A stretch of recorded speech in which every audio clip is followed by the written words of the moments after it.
Daiane, boa noite, Tayla, Nayane, Zélia, bem, Kátia, Márcia, tem mais Márcias? Tudo bem com todo mundo? Tem Márcia, Marta, Dilson. Então, vamos começar a trabalhar. Bom, hoje, então, a gente começa, a gente terminou na semana passada, aquele percurso que a gente tinha se proposto até o ano passado, que a gente não conseguiu vencer em um ano, normal, a gente nunca vence, mas aqui era finalizar a comparação entre as grandes estruturas, né, sem entrar diretamente nas estruturas. E aí a gente refez, então, o nosso propósito de estudo. Eu estou abrindo aqui meus arquivozinhos, tá, aqui. Refizemos nosso propósito de estudo, que foi, a partir daqueles formulários do Google Drive, quais são os termos, os temas, os conceitos que seriam mais interessantes, então, da gente trabalhar. Boa noite, Lomi, tudo bem? E aí seria interessante, então, de acordo com vocês, a questão da clínica. Então, para a gente falar da clínica, a gente falou dos conceitos fundamentais da clínica, inclusive, se vocês se lembrarem, o primeiro que a gente começou foi justamente sobre a regra fundamental da psicanálise, que é a associação livre, depois fomos para a escuta flutuante, que é a ferramenta do analista, na sequência, seguindo para vários elementos da clínica, transferência, resistência e tudo mais. Mas a gente não chegou a falar tanto sobre formação. Então, para fazer um abre-alas dessa clínica, que a gente vai aprofundar ainda mais, a gente, então, vai retomar hoje a partir da formação do analista. Tudo bem? O material que a gente vai utilizar hoje, eu mandei lá no grupo, que é o livro que resultou do nosso bate-papo aqui nas quartas-feiras. Então, a partir daquele material que está gravado lá no YouTube, que a gente foi conversando a cada quarta-feira. Você imprimiu, Ricardo? Legal, eu vou imprimir um também. Eu tenho, o marido da Carmen tem uma empresa que faz copo, xícara, livro, né? Eu vou imprimir um bem bonitinho, vocês vão ficar com inveja, vai ficar uma gracinha, até com lombada. Tá vendo? Ali, a Rosela também. Não imprimi ainda, você acredita? A gente fez até... Ali. Vocês fizeram até encadernou, professora, deixou tudo bonitinho. Tá vendo? Agora a gente vai fazer um lançamento, então, para poder assinar as encadernações, tá vendo? Vai ser ótimo. Vamos começar a viajar fazendo lançamento. Adorei que vocês imprimiram. Eu não imprimi, você acredita? Que absurdo, mas que bom que vocês imprimiram. Bom, então, o que a gente vai fazer? A gente vai falar... Boa noite a todos, professora. Só me interrompendo aqui para desejar boa noite a todos. Um bom aprendizado hoje para todas nós. Boa noite, Sandra. Boa noite. Bora trabalhar, então. Então, a gente vai começar... Diga. Você está com a câmera fechada? Será que é a minha internet? Eu não estou com a câmera fechada, não. A minha está aberta. Ok, obrigada. Acho que vai ser a internet mesmo. Então, vamos lá. A gente vai falar primeiro sobre a formação do analista. Então, quando a gente fala de formação do analista, acho que fica mais claro o que é esse nosso lance aqui de se encontrar regularmente sobre temáticas, né? Então, por exemplo, a gente tem se encontrado de 15 em 15 dias para conversar sobre a clínica do autismo, temos nos encontrado de 15 em 15 dias nas quintas para conversar sobre a psicanálise na contemporaneidade. Inclusive, amanhã a gente vai começar a estudar Santôme, né, o seminário do Lacan sobre o Santôme, a partir daquele livro da Jamila Millet, que ele estava até aqui do meu lado, quer ver? Aqui, esse. Inclusive, a gente vai usar esse aqui amanhã, que é o Perspectiva do Seminário 23 do Lacan, o Santôme, né? Então, e nas quartas-feiras, a gente vai vendo quais conceitos estão faltando para poder conversar sobre esses conceitos, né? De modo geral, os conceitos que ficam faltando, e é interessante porque o esforço de tentar explicar, por exemplo, o que é simbólico, o que é real, qual a diferença de sintoma sem H para sintoma com H, não dá trabalho esse negócio, não é tão simples assim, porque os conceitos são básicos, não significa que eles são fáceis. Mas vamos começar, então, pelo básico, que é a formação. Então, por que a gente tem esses encontros regulares? E, de novo, porque a ideia, então, de ser, inclusive, aberto, gratuito, cada um se responsabiliza pela sua própria formação. Lembra? O analista autoriza a si mesmo? Significa que aqui não eu faço chamada na universidade, aqui eu não faço chamada, né? Aqui cada um vem porque quer vir, né? Lê os textos porque quer ler. Isso é legal. Eu acho bem legal essa ideia de que cada um, de algum modo, vai construindo sua própria formação. A ideia, inclusive, de ser aberto e ser online é porque é o único modo que a gente tem de encontrar todo mundo, né? De tudo quanto é canto. Mas ser aberto tem essa lógica, então, de cada um se responsabilizar e ser gratuito e ser acessível para todo mundo. Então, a ideia dos grupos de estudos é assim desde 2007, só que antes da pandemia não tinha essa amplitude, por motivos tecnológicos básicos, né? E com a pandemia acabou ganhando essa outra característica, porque a tecnologia chegou aí, né? Obrigada, Ricardo. Então, veja, o que a gente vai falar, então, sobre a formação? Então, está claro por que uma instituição aberta. Aberta no sentido de que é o analista que se autoriza, né? Mas, então, se autoriza o quê e a partir de quê? Se autoriza a fazer a sua formação continuada. E o que é essa tal formação continuada? A formação continuada é uma formação em 3 eixos. Que 3 pernas, a gente fala de tripé da formação, 3 eixos da formação, é metáfora que vocês quiserem, qualquer metáfora aí está valendo. Mas o que são essas pernas e o que elas significam? Essas pernas significam as condições mínimas para um analista conseguir exercer esse trabalho nosso, que não é um trabalho simples, não é um trabalho fácil, é um trabalho de extrema responsabilidade, por isso que ele tem que ser bem feito. Essas 3 pernas constituem a análise pessoal, a supervisão, que alguns lacanianos chamam de análise de controle, eu particularmente gosto desse termo, vou explicar por quê. Não só porque eu sou controladora, não é isso, mas eu acho esse termo legal, análise de controle, e a formação teórica contínua. Então, são esses 3 pontos. Boa noite, Paulo. São esses 3 pontos. Então, veja, e desses 3 pontos, já começa aí uma certa alfinetada a uma coisa que vocês já devem ter visto o debate. Deve existir um bacharelado em psicanálise ou não deve existir um bacharelado em psicanálise? Da perspectiva dos psicanalistas, não faz sentido ter um bacharelado em psicanálise, porque um bacharelado seria uma autorização que viria de uma instituição e não do analista, e a gente diria que essa formação, então, tem um fim. Você formou, vamos supor, você monta lá um bacharelado de 4 anos e diz, então, em 4 anos você sai daqui analista. Vai ser analista na vida, meu filho? Não faz muito sentido nessa lógica da formação continuada. Então, existe um movimento de várias instituições de psicanálise questionando essa questão desses bacharelados que abriram. Vocês devem estar sabendo, está todo mundo ciente dessa questão. Então, coloco aqui para a gente poder argumentar por que dessa dificuldade, por que, inclusive, desse impossível, segundo as próprias premissas de Freud e Lacan, de haver um bacharelado em psicanálise.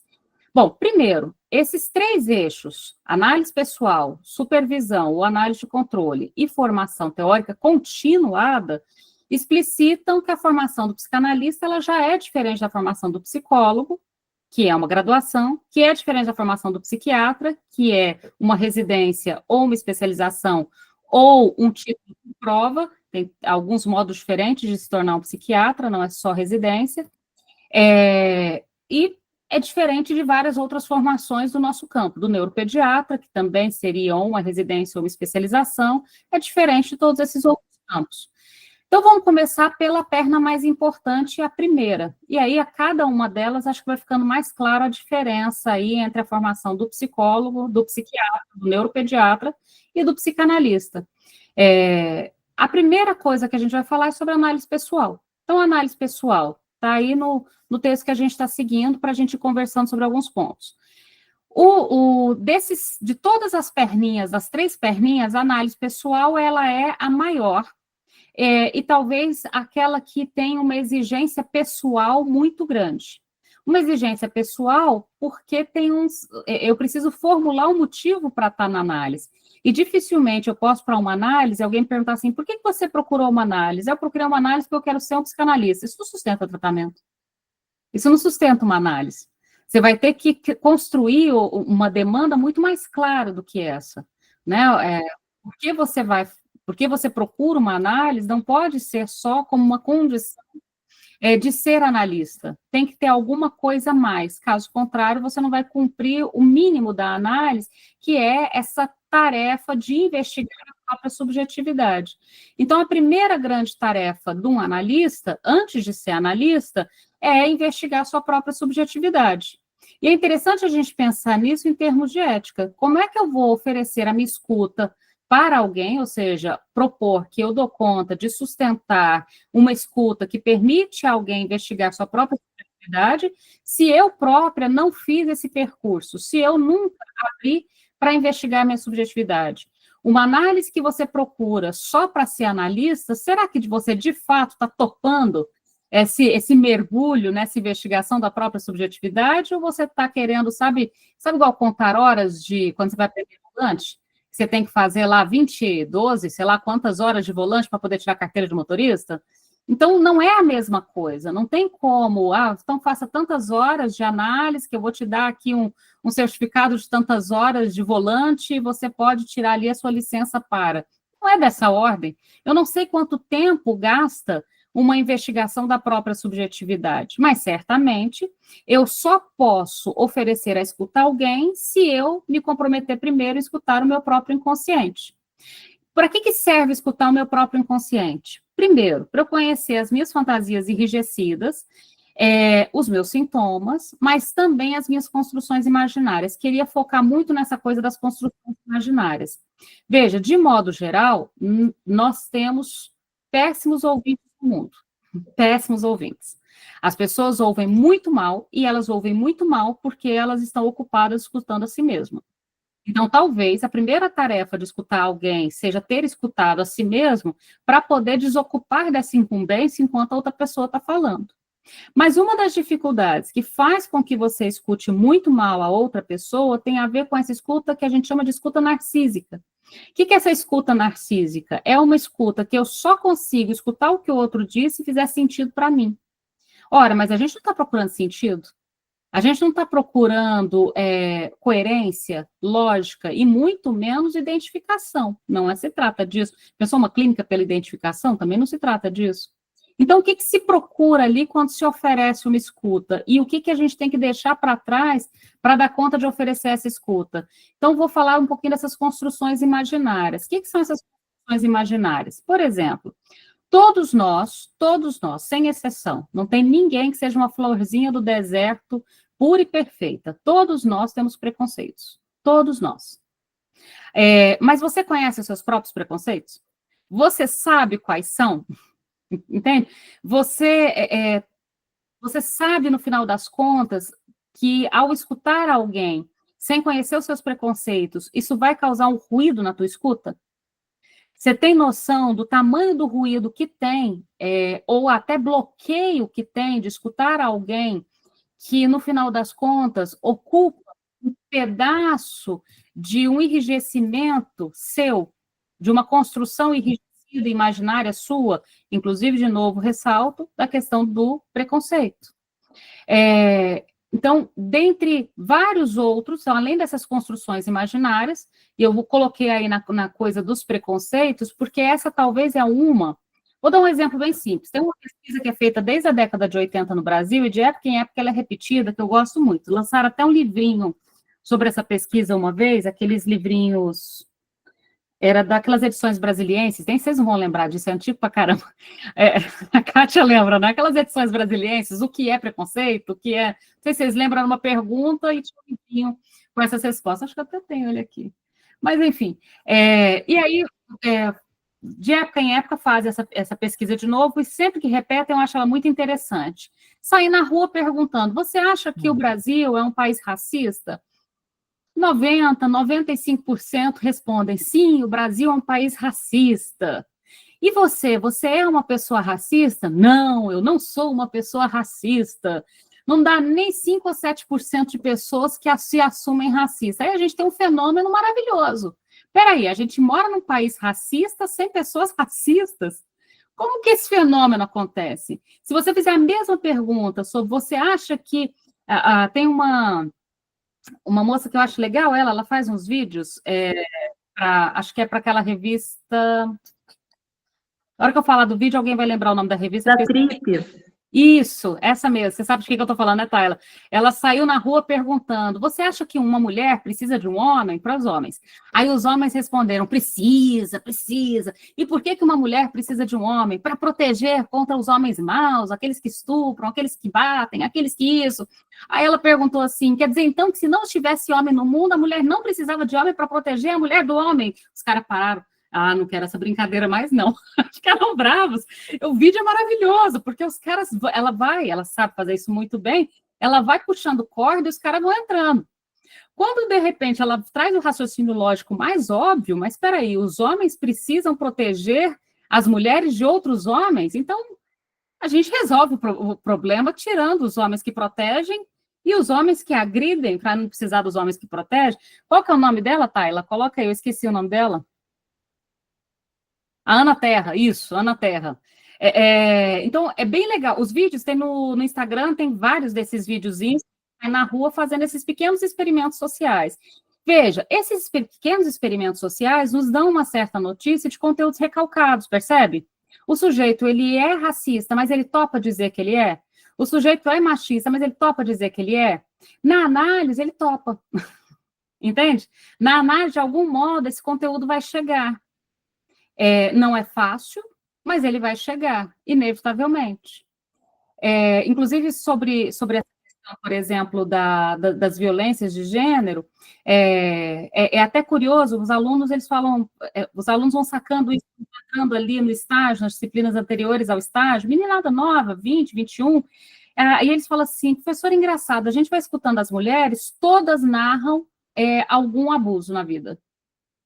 Alguma importunação sexual, violência sexual, assédio sexual, todas, assim, 100% das mulheres, de todas as idades, narram em algum momento da vida, ou ao longo de grande pedaço da vida, algo dessa ordem. Mas aí, professor, os homens nunca narram que abusaram de nenhuma mulher. Eu nunca escutei um homem que falou assim: eu fui escroto, eu fiz isso ou aquilo.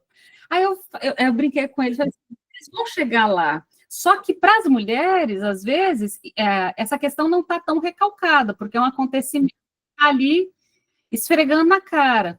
Mas quanto tempo de análise a gente demora, e aí vou tirar o recorte de gênero agora, a gente consegue muito rapidamente na primeira sessão falar dos prejuízos que causaram a nós. Esse é fácil, inclusive reclamar do pai, reclamar da mãe, reclamar do marido, reclamar da esposa, reclamar do chefe, ok. E faz parte, o motor do tratamento começa aí nessa localização do próprio sofrimento. Mas quanto tempo a gente demora para perceber que a gente causa sofrimento em terceiros? Demora um bocadinho, não demora? Que às vezes o que a gente fala, o que a gente faz é capaz também de causar danos em alguém, que a gente percebe o dano a gente, mas não no outro. Então, esse trabalho todo, tão sutil e tão delicado, quanto tempo ele gasta? Não tenho como precisar. Então, veja, mas a minha capacidade de escuta, a sua capacidade de escuta, a nossa capacidade de escuta, ela depende, fundamentalmente, desse desejo de primeiro escutar na sua análise pessoal, inclusive os seus piores pontos, as suas piores características, aquilo que você não contaria em lugar nenhum, e não é para contar em lugar nenhum mesmo, é para contar na análise. Aquilo que só em análise talvez faz sentido contar para ver para onde que isso vai dar. Então, a capacidade de escuta vai advir, então, desse desejo de escutar na sua própria análise e para poder oferecer a escuta flutuante. Por que a escuta flutuante vem daí? Porque a escuta flutuante é uma disciplina. É uma disciplina que advém justamente de eu conseguir não escutar pela via imaginária, de eu conseguir não fazer uma escuta narcísica, entende?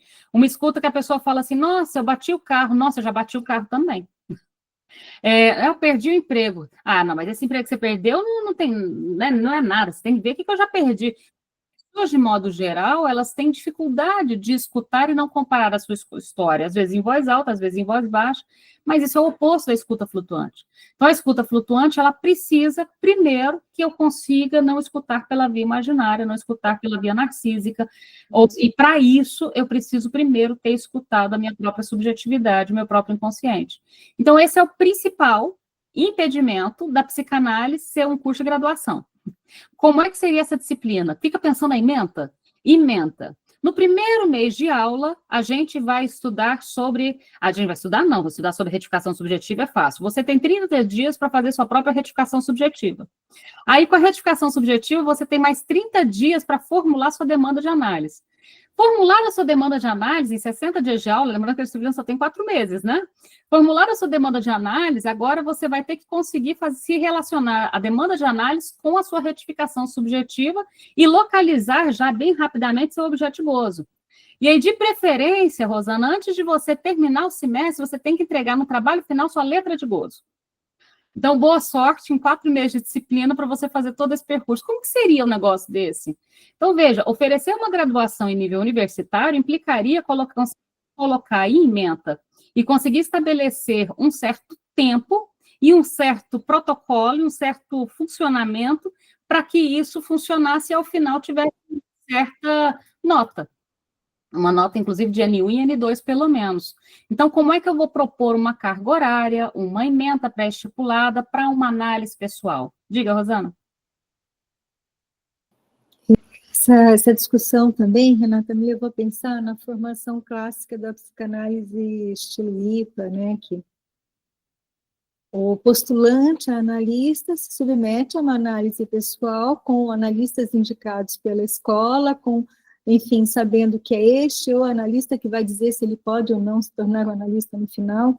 Isso também acho que atravessa, né? Não sei, nunca passei pela experiência, estou aqui, assim, jogando ideia para a gente trocar, porque para mim me parece algo meio estranho também.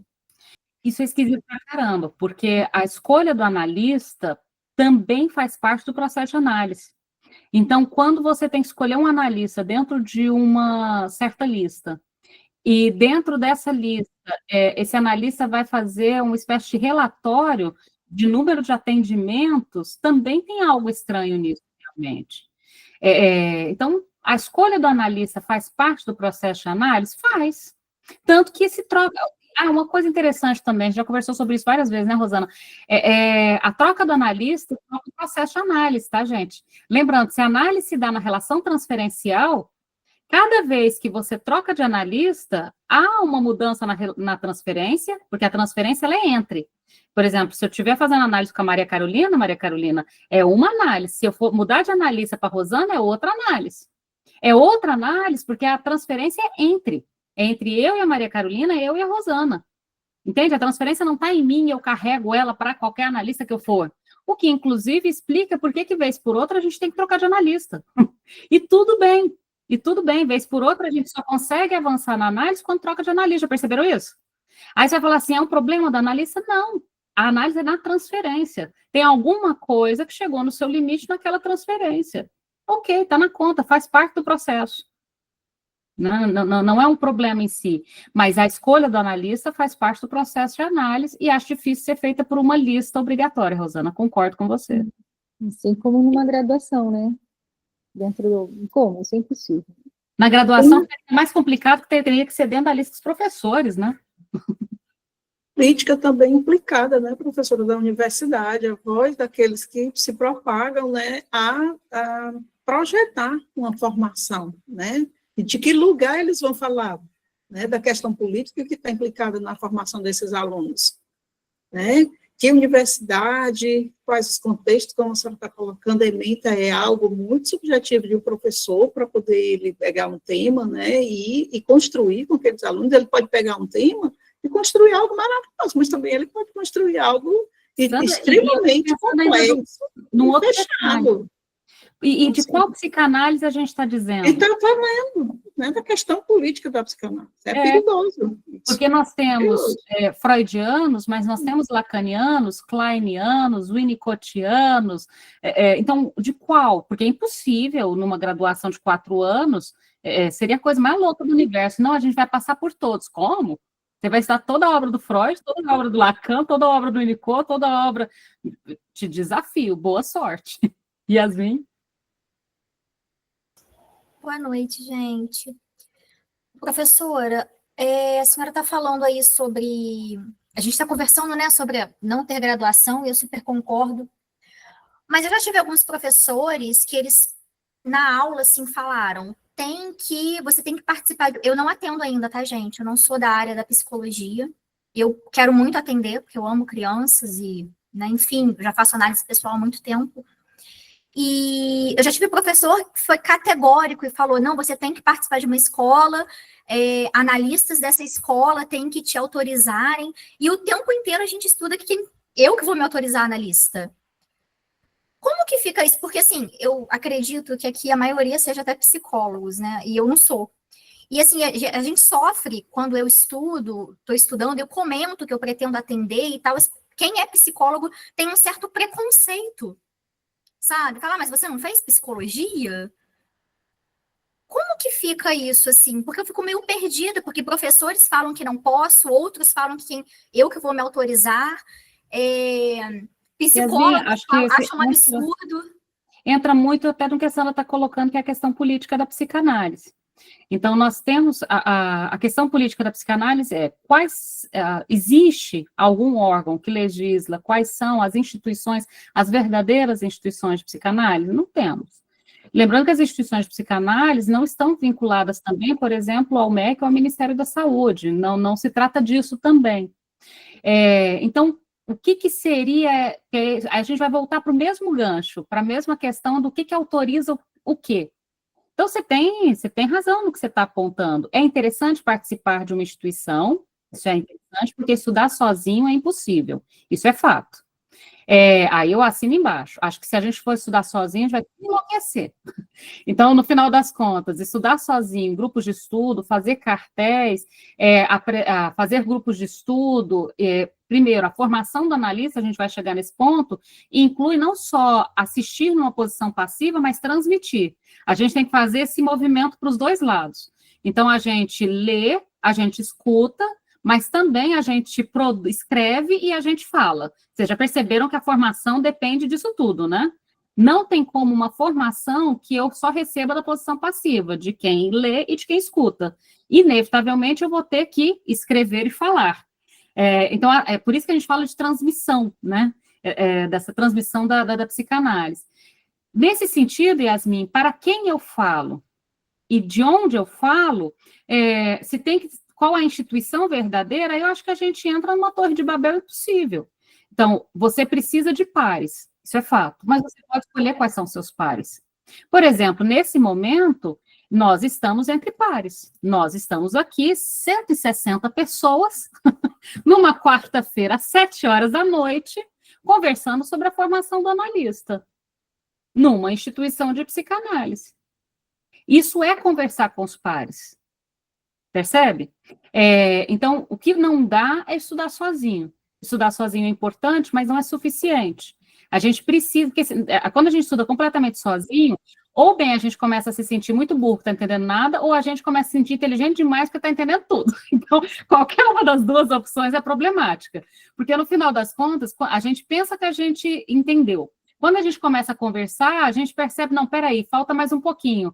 Por exemplo, eu estava lendo aqui hoje, por causa do sintoma, sobre o tal do inconsciente real. Falei, filho da puta, por que você foi inventar esse negócio de inconsciente real? Eu estava tão resolvido aqui com o inconsciente estruturado como linguagem, e aí estou aqui no inconsciente real. De repente, falei, não, peraí, dá para sacar aqui de um jeito. Não vou explicar agora não que jeito que eu saquei, porque eu vou gastar tempo nisso.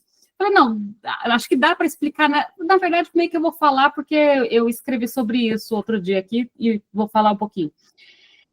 Não, dá para entender de algum modo. Tá, mas agora eu preciso saber se o modo que eu entendi, meus pares concordam. E aí, o que eu vou fazer? Eu vou colocar isso em teste. Então, amanhã, por exemplo, no grupo, eu falo, eu entendi inconsciente real assim, o que vocês acham?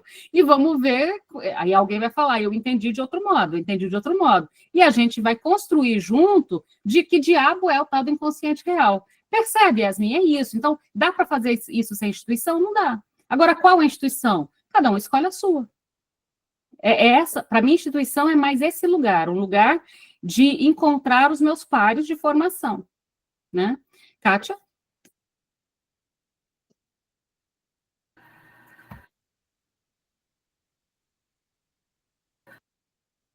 Eu não estou te escutando, Kátia. Não estou conseguindo abrir. Agora você abriu. Fala. E agora você fechou. Sei, tá dando Aí, problema. agora abriu. E fechou de novo. Kátia, o que está acontecendo? Não sei, eu apertei uma vez só, mas Agora funcionou, pode falar. funcionou. Eu não sei, eu não sou muito de falar assim, né? Eu vou fazer um comentário, porque essa questão aí mexe um pouco comigo, né?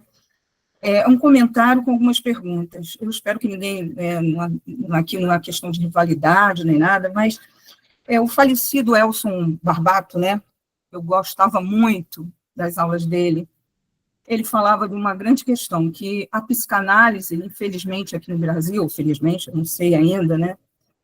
Cresceu muito umbricada com a psicologia, né? E isso é uma questão que deixa os psicanalistas assim meio constrangidos, porque eu já sofri diversos preconceitos, né? Inclusive de como você vai fazer o reconhecimento das estruturas, se você não fez psicologia e tal, um monte de questões que me deixam muito magoada e me fez até um pouco desistir de atender. Porque eu fiquei assim, será que eu vou ter que fazer psicologia para ser uma psicanalista? Aí eu comecei a estudar, eu acho que não é por aí, não. Mas como que nós, psicanalistas puros, porque é um direito nosso não precisar ser da medicina, nem precisar ser da psicologia, né? Como que a gente vai exercer a psicanálise se as pessoas já perguntam para a gente quando vão no consultório, você é psicólogo? Não, eu sou psicanalista. Aí todo mundo, psicanalista? O que é psicanalista? Já começa assim, já tem um certo preconceito. Porque não fez faculdade, porque não fez isso, porque não tem conhecimento, nem sei se essas pessoas pensam isso. Eu estou imaginando, talvez, né, até demais. Mas a questão é, como que vai resolver o nosso problema? Eu já até fui contra, eu acho que a psicanálise ela é formada no tripé, né, que é análise pessoal, tudo aqui, supervisão, estudo, né, que eu faço sempre, eu gosto muito, mas a gente tem, não sei se agora é o momento, né, não é esse momento, mas eu queria deixar isso, essa questão, como que a gente vai tirar a psicanálise do preconceito, né? Então, Kátia, E respeitar a psicanálise. Então, tem algumas questões que o Estado existe, por exemplo, a Luiz colocou, inclusive, a questão tributária, etc. O Estado, ele existe. E é até engraçado, Luiz, você colocar isso, por exemplo, você declarar no imposto de renda que você é psicanalista, emitir recibos como psicanalista, sempre existiu. E está lá na Receita Federal, para pagar imposto de renda é bom, está lá na Receita Federal há um bom tempo, diga de passagem. No entanto, emitir para, por exemplo, um plano de saúde dar reembolso ao paciente, não, aí já não autoriza, teria que ser psicólogo. Então, Rita, existem determinadas coisas que pertencem ao Estado. E essas coisas que pertencem ao Estado, a gente pode questionar, obviamente, mas estão lá. Em relação à coisa de fazer psicanálise, ou fazer sem ter feito psicologia antes, ou se você precisa fazer psicologia ou não, vez por outra, até na especialização lá na sua turma, alguém veio me perguntar, eu falei, a única coisa que eu posso te dizer é que, às vezes, ter feito psicologia não te faz o melhor psicanalista, mas faz a sua vida ficar menos burocrática, porque parte das explicações já são dadas por essa inscrição. Agora, melhora a sua formação como psicanalista? Não. Você melhora a sua relação com o governo, melhora a sua relação, não sei se vocês estão entendendo o que eu estou apontando, melhora outras questões. A sua formação como psicanalista, não. A formação como psicanalista, ela depende desse tripé. Inclusive, antes de passar para as próximas, deixa eu só avançar mais um pezinho do tripé aqui, que é o da supervisão clínica. Veja, por que a análise de controle? E eu prefiro esse nome, análise de controle. Primeiro que essa palavra controle, se vocês olharem ela no dicionário, eu coloquei aí no livro do dicionário Priberan, que é um dicionário que eu gosto bastante. Ele diz assim, olha, domínio, vigilância, fiscalização, inspeção ou comprovação. Isso é do governo, Kátia. Por isso que eu peguei essa parte, que conversa bem com o que a gente está dizendo. Então, o que o MEC faz? O que o governo, de modo geral, precisa fazer? Vigilância, fiscalização, inspeção, comprovação. Inclusive, a gente chama de comprovante de recibo, de nota fiscal, ou seja, são documentos de comprovação. Mas eu queria pegar a última definição da palavra controle, que está no dicionário, que é exame minucioso. Aí sim, agora a gente entrou na psicanálise. Então, veja, a psicologia, alguém autoriza, mesmo que você não seja um bom clínico, você tem a autorização de uma instância para praticar. mesmo para fazer merda, tá, Kátia? Não estou dizendo que não faz merda, não, mas você tem ali a inscrição de um diploma para praticar aquilo. E às vezes isso até me preocupa, porque você às vezes tem pessoas que, por essa inscrição, param de estudar. Uma vez que receberam o diploma, param de estudar. Vocês nunca conheceram gente que formou e parou de estudar, não? Conheço um monte. Como se, de algum modo, o objetivo fosse o diploma. O objetivo ser o diploma, isso é o fim da picada. O diploma, ele é uma autorização de uma instituição, mas, sem dúvida, ele não te dá de modo nenhum as condições de trabalho. Bom, mas vamos continuar. Eu queria a última definição, então, dessa palavra controle, que é exame minucioso. Então, o que é o sentido da análise de controle ou da supervisão clínica?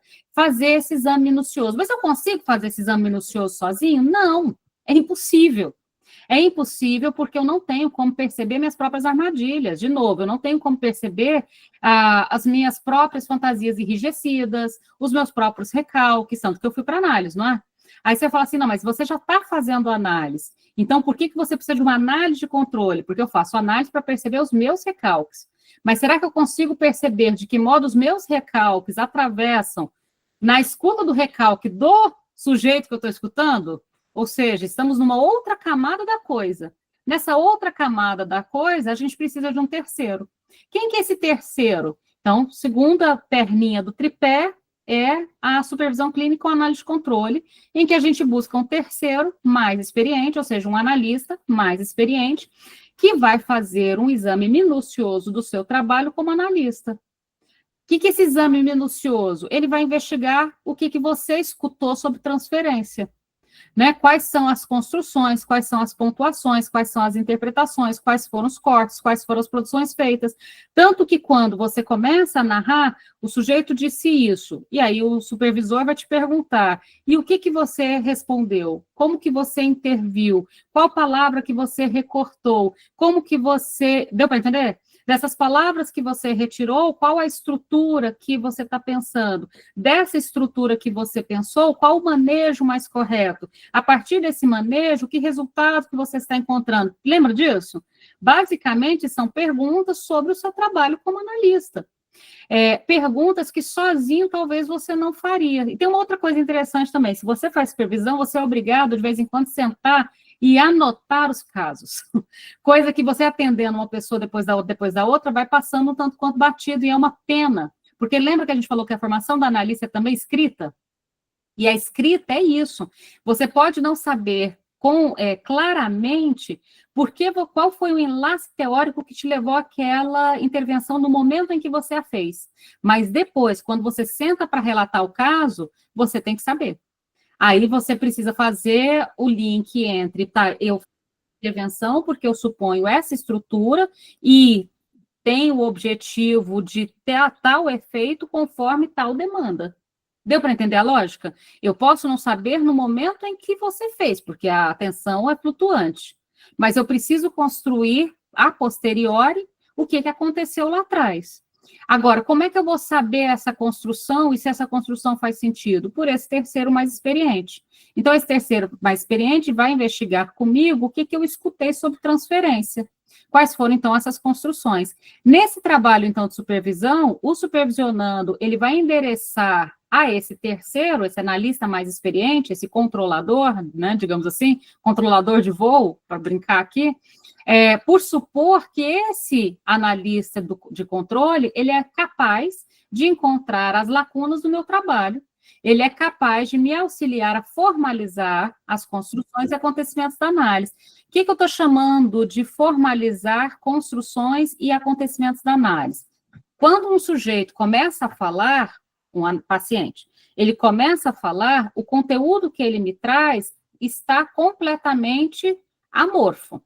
Ou seja, ele está sem forma, ele está, mesmo porque o sujeito não tem, digamos, ele não tem nenhuma responsabilidade de ser coerente e organizado com o que diz. Já pensou você parar e ele falar assim, não, volta que eu não estou entendendo nada, explica melhor o que você está dizendo. Essa é a coisa mais bizarra do mundo. Ele não tem nenhuma obrigação de te passar um texto limpinho, tá claro? Um texto claro, ele só tem de falar. Mas essa fala, você vai ter que formalizá-la. você vai ter que, dessa fala, tentar localizar o que é dele, o que é do outro, o que é queixa, como que essa queixa pode se transformar numa demanda, como que essa demanda pode dar uma direção de tratamento. Essa direção de tratamento vai atualizar a demanda. Qual é a demanda atualizada depois de um certo percurso? Como é que esse sujeito vai, então, fazer o percurso do ensaio de análise que começa, as entrevistas iniciais? O que vai demarcar as características da passagem entre a análise que inicia e uma análise que continua? Lembra disso? Quais são as características fundamentais de uma entrevista preliminar? A gente precisa alcançar numa entrevista preliminar, supondo a neurose aí, as questões sintomáticas, qual é o sintoma, as hipóteses diagnósticas, a retificação subjetiva, a construção da demanda. Você lembra do seu estudo? Tendo essa formalização a partir do que o sujeito veio falando, aí eu vou conseguir encontrar uma certa oportunidade, e é até engraçado, porque de repente vocês vão perceber que vocês vão chegar nas presas e vão falar assim, eu acho que esse aqui é o ponto que pode virar análise. E é interessante quando você chega nesse ponto. Esse ponto aqui, eu acho que aqui é uma oportunidade de virar análise. Sim, esse ponto é uma oportunidade de virar análise, porque você percebe a mudança da posição subjetiva do discurso, do texto, entre o que se falava e o que se fala agora. Por que eu estou enfatizando tanto o texto? Uma outra coisa que vocês vão aprender também em supervisão sempre é, a gente não analisa ser humano, seria arrogante da nossa parte, a gente analisa texto. Já pensou eu virar e falar assim, Márcia, eu vou analisar você, Márcia, vou olhar para você e analisar, não seria a coisa mais bizarra do mundo, você não analisa ser humano, você não analisa a pessoa, você analisa o texto que ela te oferece. Inclusive, é justamente por analisar o texto que a gente tem conceitos como, por exemplo, verdade psíquica, realidade psíquica. Ou seja, eu não vou, como detetive, policial, sair averiguando se o texto está certo ou não. Já pensou a Luísa perguntando? Esse negócio que a Luísa me falou é muito esquisito. Eu acho que ele não está falando coisa com coisa. Seria a coisa mais bizarra do mundo. Então, eu analiso o texto. O analista, ele lê o texto. Por isso, a gente tem que ser bons leitores. E aí, Kátia, apontando, por exemplo, o que você me disse, o que para mim é mais importante na formação do analista? Que ele seja um bom leitor de literatura, sociologia, antropologia, ou seja, que ele tenha uma carga de leitura que permita ser um bom leitor. Afinal, o analista é aquele que lê o sintoma, lê o discurso, vocês entendem? O analista é aquele que lê. Mesmo porque analisar uma pessoa seria muito arrogante, seria esquisitíssimo, diga de passagem. Então, a gente vai analisar o texto que o sujeito oferece através da transferência. Então, para fechar essa segunda perninha, aí a gente conversa as perguntas e vamos para a terceira perna. Para fechar essa segunda perna aí, sobre o supervisor, ou esse controlador, quando, então, o supervisor e o supervisionando se aceitam, dá match, digamos assim, formam um laço social ético. O que é esse laço social e ético? Os dois vão fazer uma releitura conjunta do texto. Você, como analista, fez uma primeira leitura do texto, correto? Aí você leva para o supervisor o texto que você leu. A Zélia foi lá, anotou tudo, né, Zélia? E leva, olha, eu escrevi isso daqui. Escrevi isso daqui, dessa análise, que às vezes dura poucas semanas, às vezes dura anos. Esse é o texto. Vamos ler comigo? E a gente vai fazer uma releitura conjunta do texto. Só que nessa releitura conjunta do texto, você vai perceber que você não vai analisar só o texto específico daquele analisando. Você vai, no final das contas, analisar o texto seu como analista. Porque você vai verificar por aquela leitura que você fez, que leitura que você está fazendo para os outros atendimentos que você está fazendo. Por isso você não precisa fazer uma supervisão de cada atendimento e de cada paciente. Seria impossível, diga de passagem, fazer isso. Porque ao recortar por exemplo, o Freud publicou todos os casos de histeria? Não, publicou Dora. Ele publicou todos os casos de... Não, ele publica um que serve como eixo para a gente pensar os outros. A supervisão é parecida com isso. Agora, lembrando, então, que conversa com o que a gente estava falando agora há pouco, o analista de controle ou supervisor, ele tem como objetivo ou como tarefa te autorizar a ser analista? Não. Proposição do Lacan, do dia 9 de outubro de 1967, o analista só se autoriza a si mesmo. Então, não é o supervisor que vai dizer, pronto, vai lá, você está pronto, pode entrar na quadra e jogar que você está pronto. Não, não tem essa pessoa que vai... Seria até fácil, né, se tivesse. Acho que talvez tiraria da gente um peso enorme da decisão. Mas não, o analista de controle é o terceiro lugar ético da formação, que vai examinar minuciosamente o seu texto, para que você possa examinar minuciosamente a sua formação e perceber quando que você tem as condições de ocupar esse lugar de analista. Lembrando que é um lugar, você ocupa, mas ele não é cativo, é um lugar, né? Você ocupa enquanto cumpre o tripé da formação, ou seja, se parar de estudar, você descumpre esse lugar, você já não está mais lá. É uma formação constante. A última perninha, vamos passar a pergunta e eu entro na perninha, é a formação teórica. Vamos conversar então um pouquinho. Renata, me achará? Eu ou tenho outra? Não, o meu é só sou eu ou tem outra na minha Você. frente? Renata Lúcia. Só um comentário em relação a estudar junto. Eu sou do corpo freudiano e eu estou fazendo vários grupos de estudo, né, com as meninas e tal. A gente, às vezes, fica 1 hora discutindo um parágrafo pequenininho. A gente vai, então vamos voltar, e volta. E não sei o quê. E acho que é isso. É um enriquecimento que não tem preço, né? Não E é escrever a mesma coisa, Renata. Às vezes você gasta um dia inteiro. Uma vez perguntaram quem que era? Eu acho que era o Nelson Rodrigues, mas não tenho certeza se era ele, não. Mas, enfim, um escritor, eu vou tirar o nome do escritor, porque agora eu não lembro qual foi o escritor. Ele passou o dia todo trabalhando num texto, aí a pessoa entrou e falou assim, mas você não fez nada, o texto está igual. Ele, claro que não. Eu tirei esta vírgula, depois eu coloquei ela de volta, depois eu tirei, depois eu coloquei ela de volta. Ou seja, é maravilhoso, porque assim, ele gastou um dia inteiro decidindo se aquela vírgula ficava ou saía, e no final ela ficou, mas ele gastou um dia inteiro naquela vírgula. É mais ou menos a mesma lógica nosso estudo. Verdade. E o bom é não ter pressa, isso é que eu acho bom, é não ter pressa. Não ter que terminar o livro amanhã, mês que vem. A gente rende com esses livros, com esses textos, e lê, e volta, e vamos voltar. E eu acho que a gente só aprende assim. Para mim, não tem preço isso, é fundamental. Mas essa talvez seja uma das dificuldades, tanto do estudo quanto da escrita. Por exemplo, escrever é a mesma lógica. Você aceitar que, às vezes, você vai passar horas produzindo um parágrafo. E tudo bem. Ai, que bom ouvir isso. Essa é a lógica. Mais rápido que isso, só chat GPT, que aí já não é escrita de verdade, é outra coisa, né? Gilson?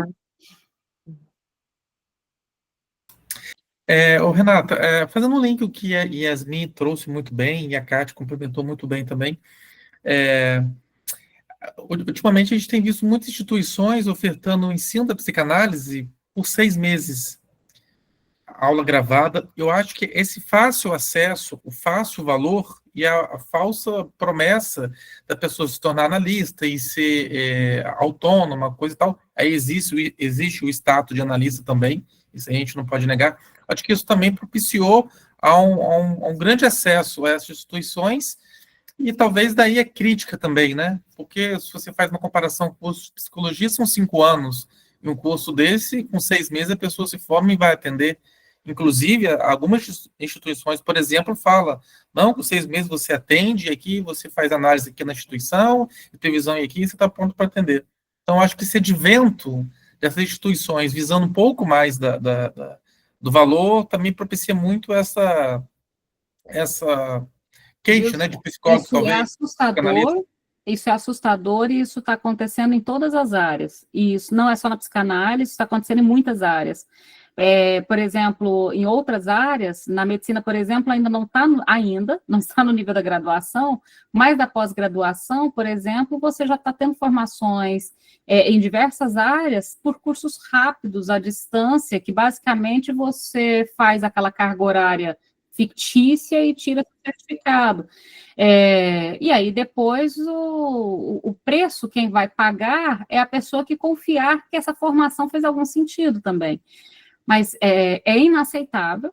E, de novo, a gente está aqui falando da formação continuada, o que significa que 6 meses de aulas gravadas, sem essa coisa que a Renata acabou de colocar, de você passar ali um dia inteiro num parágrafo, que é impossível que alguém passou o dia inteiro num parágrafo nesse esquema que você colocou, isso não é formação. Mas isso só nos dá medo, na verdade. Lena? Oi, professora. Primeiro é para agradecer, né, porque a gente está falando aqui de fazer laço social, de se formar conjuntamente, né, de fato, essa travessia tem sido um bálsamo na minha formação, que também não vem da psicologia, né, mas eu acho que tem uma questão que a Yasmin está colocando, e eu acho que o Dilson também colocou, e a Kátia também, pessoas que não vêm da psicanálise, que tem a ver mesmo com uma releitura, talvez a noção de grupo, né, até freudiano mesmo, né, essa ideia de um grupo identitário que a psicologia, de alguma maneira, se arroga, né, esse lugar, né, de falar pela psicanálise, de alguma maneira. Eu não estou dizendo sempre, né, isso não existe sempre, mas nesse sentido de se autorizar, né, numa possibilidade de se fazer vários grupos ao mesmo tempo. Eu mesmo participo de várias escolas, né, e eu acho isso riquíssimo, eu estou aqui, assim, aprendendo muito. Mas, por outro lado, eu acho que tem uma quarta perna, né, que talvez estabilize demais, né, não é essa a ideia, né, 3 pernas já está bom, já fica estável demais, mas que tem a ver com a psicanálise em extensão também, né, porque tem a transmissão entre psicanalistas em formação contínua, mas tem também, eu acho, um lugar cada vez mais importante da psicanalista de falar com um grande público, né, em especial nesse momento em que a psicanálise está se colocando, né, sob fogo cruzado de todo lado, né, e, assim, a gente está falando ali de formações imaginárias, lembrando dessa questão, por exemplo, que veio com a Maria Rita Kell, né, eu não sei se a gente vai ter tempo de conversar sobre isso, mas, assim a psicanálise tendo ganhado a amplitude que ganhou nos últimos anos, né, ela tem também, ela está falando com um público imenso, né, e talvez até seja mais um dos papéis, né, que psicanalistas, né, tenham que escolher ocupar, o lugar que ele vai ter que ocupar, né. Bom, já falei muito. Você vai carregar esse negócio da Maria Rita Kell, você está falando sobre aquela questão que ela falou sobre os movimentos, né? O que você pensou? Eu pensei, eu sou antropóloga de início, né? Bom, eu pensei que existe uma categoria, que é uma categoria de acusação de identitarismo, né? E isso é um problema, né? Eu não acho que a gente esteja discutindo a mesma coisa nos diferentes debates, parece que tem um encontro que é um desencontro, porque se a gente for pensar bem, né, a hegemonia, ela é identitária e sempre foi, não é? Se a gente for pensar mesmo, então o capitalismo é identitário, né? Eu acho que é perigoso a gente pegar uma categoria de acusação como, né, grupo identitário e fazer uma análise com Freud, né? Eu acho que, de alguma maneira, a gente não está falando da mesma coisa. E, nesse sentido, eu acho que a psicanálise precisa, né, ir buscar essas outras leituras para poder conversar, né, especialmente em relação ao que é identitarismo. Identitarismo é uma categoria também de acusação, né? E isso conversa bastante, eu não vou nem citar especificamente a questão polêmica que envolveu aí a Maria Rita Kell nesses últimos dias, acho que quem não souber da polêmica, dá um Google aí que vocês vão achar a polêmica, mas, Lena, é interessante isso, porque isso dá notícia de um certo lugar político. A gente vai, inclusive, na semana que vem, a gente vai falar sobre o lugar do analista. E aí eu organizei o lugar do analista no consultório e o lugar político do analista fora do consultório. São 2 lugares diferentes. O analista como ser social, que paga imposto de renda, que emite ou não emite recibo, é uma coisa. Esse analista que vai no supermercado e compra porcaritos ou fruta, esse analista é um. Mas você tem o analista, lugar do analista dentro do consultório, e você tem também, para a gente pensar, eu pensei em 3 lugares, na verdade, o lugar do analista no sentido político.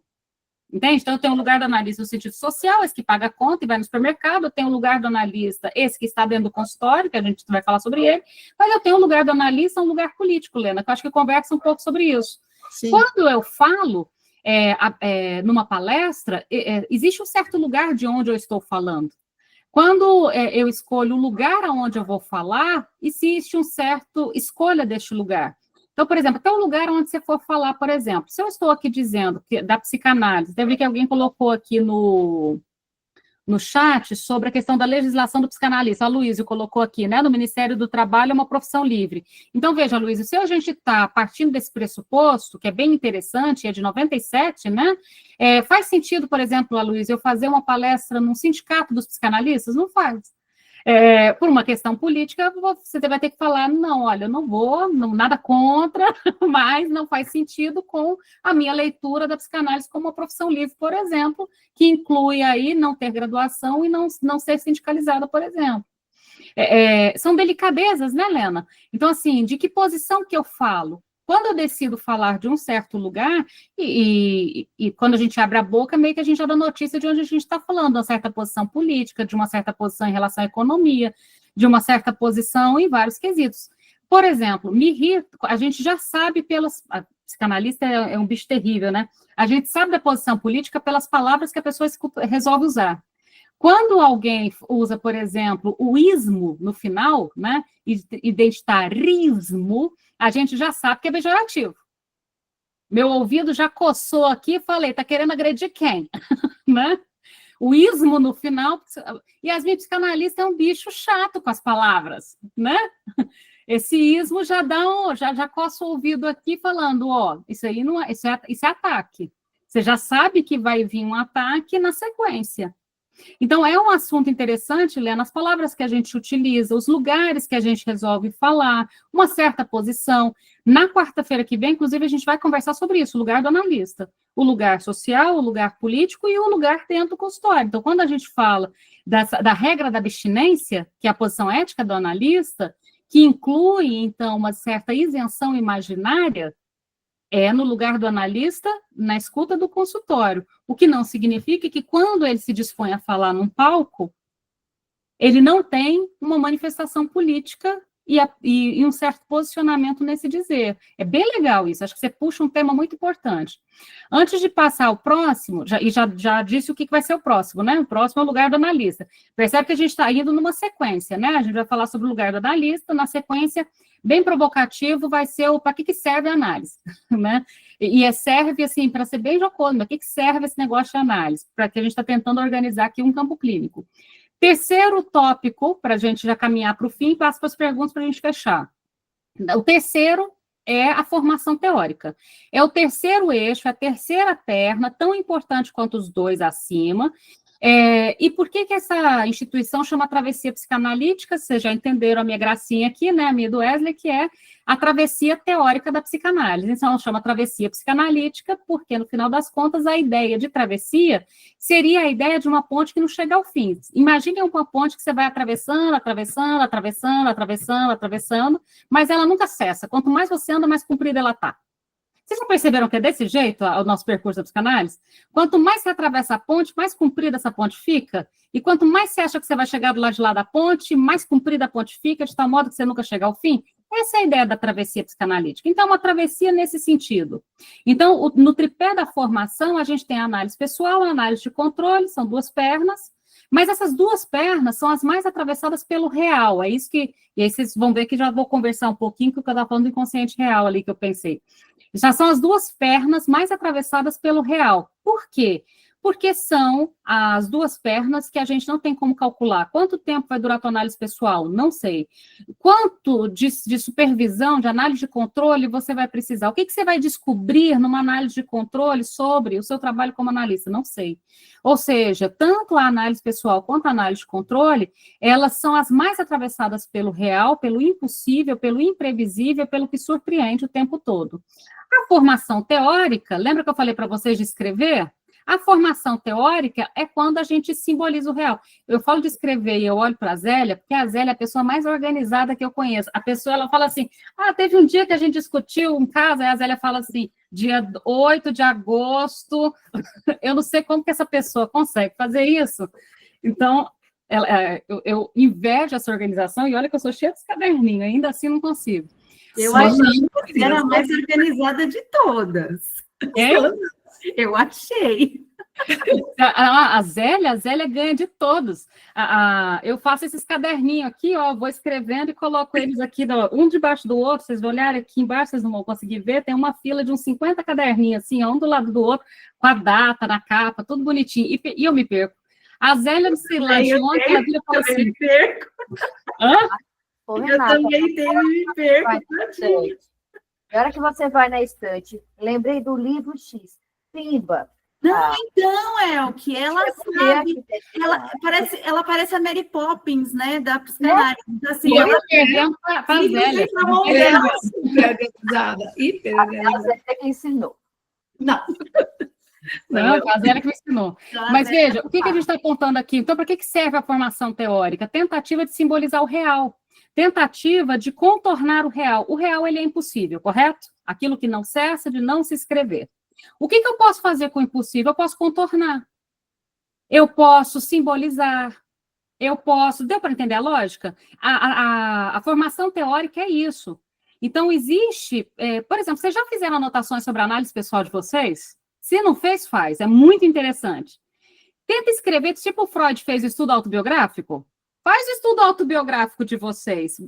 Vai escrevendo... claro, coloca cadeado para ninguém ler, mas vai escrevendo... É assustador, professora. Por que é assustador? Eu tô brincando, não é que é assustador, mas assim, eu faço isso todos os dias pela manhã, quando eu acordo às 6 horas. Porque a casa tá em silêncio, né? 2 crianças e tal. E assim, eu começo a... Porque exatamente isso é a nossa análise. Quando eu paro e penso, nossa, mas por que eu falei isso com a pessoa? Sabe? Tipo assim, qual é o atravessamento que faz eu falar desse jeito? E aí então, você percebe, Yasmin? É isso. Então, veja, o que é a formação teórica? É essa coisa de simbolizar o real. O real, ele é inapreensível. Você não agarra o real, você não pega o real pela orelha, entende? Ele é inabordável, ele é impossível, ele é o que não cessa de não se escrever, mas você pode contornar, você pode simbolizar. Então, ao longo da nossa formação, o que dá para a gente fazer para poder organizar tudo isso que é tão atravessado pelo real é uma tentativa de simbolizar. Então, veja, quem que somos nós, analistas, e já dando aqui o pontapé para o que a gente vai conversar semana que vem. O analista é esse bicho estranho que resolve escolher dedicar sua vida a uma profissão. Porque, no final das contas, uma profissão livre, diga de passagem, a formação em psicanálise, uma vez que ela nunca se encerra, porque ela está diante de um saber que é sempre não todo, quanto mais eu atravesso a ponte, mais longe ela fica, cabe a mim, então, dedicar a vida para atravessar essa ponte, que não vai terminar enquanto minha vida não terminar. Esse é o percurso. Então, essa característica de interminável da formação também faz com que seja impossível um curso de graduação, sobretudo em 6 meses. Aí, realmente, em 6 meses que eu te garanto, né, Dilson? Então, veja, o impossível de um curso de formação que dê uma data para um percurso que é infinito. E aí o Lacan diz também em 69, a psicanálise não se transmite como qualquer outro saber, e não se transmite por essa própria característica. Então, a transmissão da psicanálise depende não só que o analista possa fazer um enlace entre a teoria, a análise pessoal e a análise de controle, como ele ainda tem que ser capaz de transmitir essa construção. Olha que trabalheira! Não é só eu, no meu diário, conseguir fazer esse laço, eu ainda vou ter que ser capaz de transmitir essa construção toda. Então, o analista não pode ser somente aquele que recebe o ensino, mas ele tem que ser capaz de transmitir. Eu falei isso agora há pouco. Então, o que é a formação em análise? É, sobretudo, uma invenção em análise. Tanto que uma frase famosa do Lacan é não me imitem, lembram disso? Ou seja, o não me imitem é inventem o teu próprio analista. Inventem o seu ser analista, não me imitem, o Lacan diz. Então, proponho para vocês lerem, é bem curtinha, a proposta do 9 de outubro de 1967 sobre os psicanalistas da escola, é bem pequenininha, vocês vão achá-lo com facilidade. Está nos escritos ou outros escritos? Agora me deu branco. Outros escritos. Outros escritos, tá vendo? Zélia, organizada de novo. Eu não sou escandalosa. Obrigada, Zélia. Nos outros escritos, de 1967, em que ele vai falar, então, o analista só autoriza a si mesmo, essa autorização que o analista se dá, são frases que estão lá no Lacan, tá? Se dá, depende de um real em jogo na própria formação do psicanalista. O real em jogo é aquele que aparece, sobretudo, na análise pessoal e na análise de controle, lembra? E, de modo geral, o que nos resta para poder dar conta desse real em jogo é essa simbolização. Aí, só para fechar aqui com duas frases que eu gosto muito, é de onde veio o título da travessia psicanalítica, veio do Guimarães Rosa. O Wesley é fissurado em Clarice Lispector e Guimarães Rosa, tá? Então, isso vai aparecer sempre muito. O Guimarães Rosa fala assim, o real não está nem na saída, nem na chegada, ele se dispõe para a gente, é só no meio da travessia. É justamente daí que vem essa ideia, então, de travessia. Então, veja, essa é a proposta do que a gente está fazendo aqui, a formação do analista como uma formação infinita. Então, em que momento esses grupos de estudo vão cessar? Nunca. Em que momento que a gente vai terminar de estudar o último tema da psicanálise? Nunca. Essa é a graça.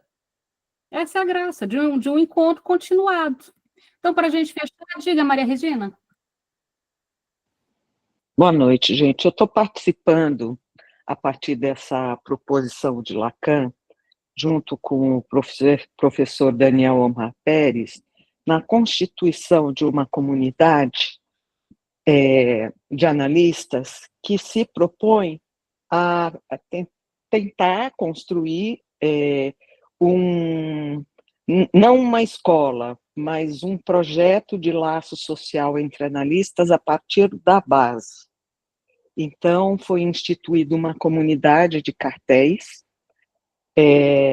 Esses cartéis foram formados a partir de temas escolhidos e subgrupos que se dividiram e viram se tem algum laço de transferência para conduzir esse trabalho, justamente porque na proposta colocada pela comunidade existe um grande questionamento, que é o seguinte: será que a gente ainda participando de uma escola, de uma organização horizontal, hoje já não é mais adequado, por exemplo, não sei nem se a palavra é adequado, mas será que hoje a gente não poderia partir de um laço horizontal em que você não precisa ser admitido, em que você escolhe participar dessa comunidade a partir da sua implicação e da necessidade de fazer laço com outros analistas para uma construção? Então, eu acho bastante interessante, a partir dos comentários que vocês trouxeram em relação à escola, não estou invalidando escola nem nada, mas a gente está tentando, com esse projeto, construir um lugar de trocas na psicanálise que se dê da base, que você não precise ser autorizado, você não precisa ser entrevistado para participar de uma escola, como é o fórum, como são todos os outros lugares, né? Eu acho muito interessante essa proposta, é um grupo auto-organizado e, por incrível que pareça, está funcionando muito bem, gente. Mas grupos auto-organizados são interessantíssimos, Maria Regina, porque vão conversar com essa coisa de não ter um que te passa a tarefa, um que organiza, que é da própria formação também do autorizar a si mesmo. Então, sim, essas propostas conversam com o que a gente está dizendo. Vilhena. Oi, boa noite, professora, boa noite, colegas. É uma delícia estar aqui com vocês. Sabe o que eu noto também na fala das pessoas e também na instituição, né, a qual eu fiz assim, os primeiros estudos, né? As pessoas, elas querem colocar a psicanálise no lugar usual de formação, né?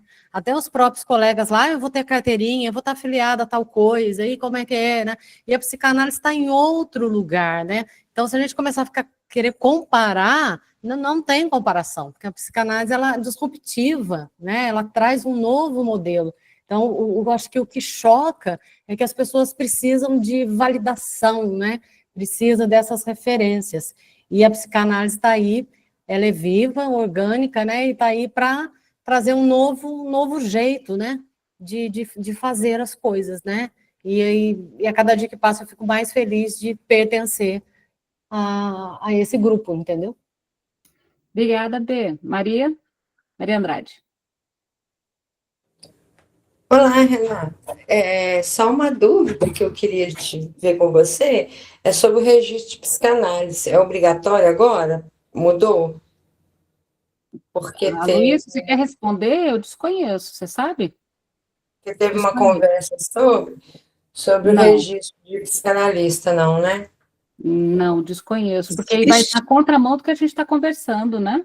Também Não, eu ouvi, eu só queria confirmar com você sobre. Desconheço. Éder? Oi, boa noite, tudo bom?